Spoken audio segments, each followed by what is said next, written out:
السلام علیکم ناظرین، KBN کے ہیڈ لائنز میں آپ کا خیر مقدم ہے۔ میں ہوں نیہا خان۔ مجلسی کاروان رکن اسمبلی کوثر محی الدین نے SS فنکشن ہال معراج کالونی ٹولی چکی میں شیخ پیٹ منڈل کے مستقبل میں شادی مبارک اسکیم کے 71 چیک کی تقسیم۔ اس موقع پر ان کے ساتھ شیخ پیٹ منڈل کا عملہ، مجلسی پارٹی کے کارپوریٹرز اور پرائمری یونٹ کے صدر و سرگرم کارکن بھی موجود۔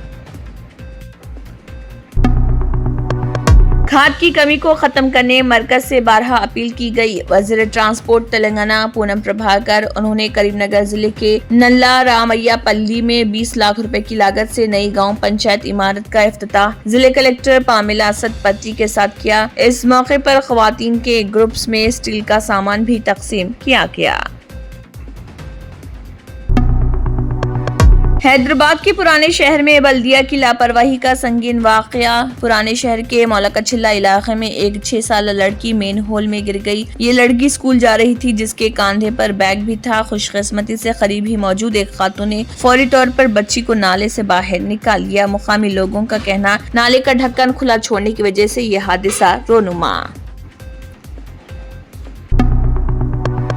تلنگانہ میں بجلی کی کھپت میں زبردست اضافہ، عہدیداروں کو چوکس رہنے کی ہدایت۔ تلنگانہ میں بجلی کی کھپت میں نمایاں اضافہ۔ ساؤتھ ڈسکام کے حدود میں گزشتہ سال خریف کی فصل کے موسم میں 20 ستمبر کو زیادہ سے زیادہ 9,910 میگا واٹ بجلی کی طلب درج کی گئی تھی، جبکہ اس سال یہ طلب بڑھ کر 10,450 میگا واٹ تک پہنچ گئی۔ BRS کی کارگزار صدر KT راما راؤ نے تلنگانہ اسمبلی کے خصوصی سیشن کا مطالبہ کیا تاکہ کانگریس حکومت کے 1 سال میں 2 لاکھ ملازمتیں دینے کے وعدے پر بحث کی جا سکے۔ انہوں نے کہا، حکومت کو بے روزگاری کو سنگین بحران کے طور پر لینا چاہیے اور صرف الفاظ نہیں بلکہ عملی اقدامات کے ذریعے نتائج فراہم کرنے چاہیے۔ تلنگانہ حکومت نے مشہور مذہبی علاقے میڈارم میں آنے والے شردھالوں کے لیے اس علاقے کی ترقی پر توجہ مرکوز کر دی ہے۔ وزیر اعلیٰ ریونت ریڈی میڈارم کا دورہ کرنے والے اطلاعات کے مطابق 13 یا 14 ستمبر کو وزیر اعلیٰ ریونت ریڈی میڈارم پہنچ کر جدید کاری کے کاموں کا سنگ بنیاد رکھیں گے۔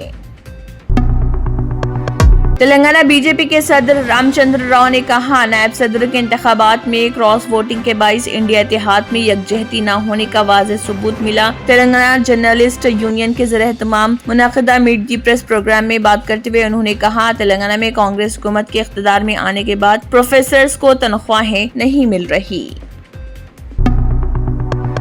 محکمہ موسمیات حیدرآباد نے تلنگانہ کے کئی اضلاع میں اگلے 5 دنوں میں زبردست بارش کی پیش گوئی۔ یومیہ موسم کی رپورٹ کے مطابق آئندہ 24 گھنٹوں کے دوران نرمل، نظام آباد، نلگنڈا، سوریا پیٹ، رنگا ریڈی، حیدرآباد، وقار آباد، سنگا ریڈی، میدک، کاماریڈی، محبوب نگر، ناگر کرنول، وناپٹی، نارائن پیٹ اور جوگلامبا گدوال اضلاع میں موسلا دھار بارش کا امکان۔ اس کے علاوہ جمعرات کے روز بھی شام کے اوقات میں شہر حیدرآباد میں مختلف مقامات پر زبردست بارش دیکھی گئی۔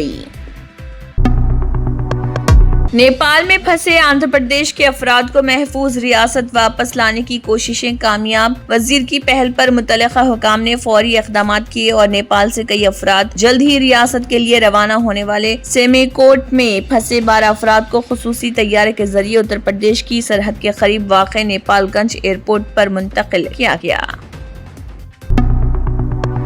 Charity hospital national award winner doctor Mir Jawad Zar Khan, German trained senior orthopaedic surgeon and director, ماہر ڈاکٹرز ڈاکٹر واصف اعظم اور doctor Bharavi Chandori, senior cardiologist اور دیگر ڈاکٹرز نمایاں خدمات انجام دے رہے ہیں۔ Robotic surgery, advance cath lab, MRI، operation theatre, ICU، 2D ultrasound جیسی سہولیات سے آراستہ کارپوریٹ لیول ہاسپٹل، واجبی فیس میں ہر مرض سے شفا یابی کے لیے جرمنٹن سپر اسپیشلٹی ہاسپٹل عطاپور۔ اگر آپ نے ہمارے چینل کو ابھی تک سبسکرائب نہیں کیا ہے تو یہاں پر ریڈ کلر کا سبسکرائب بٹن دکھ رہا ہے، اسے کلک کریں اور ہمارے چینل کو سبسکرائب کیجیے اور ساتھ ہی ساتھ بیل آئیکن کو بھی کلک کیجیے، جس سے آپ کو تازہ اپڈیٹ ملتی رہے۔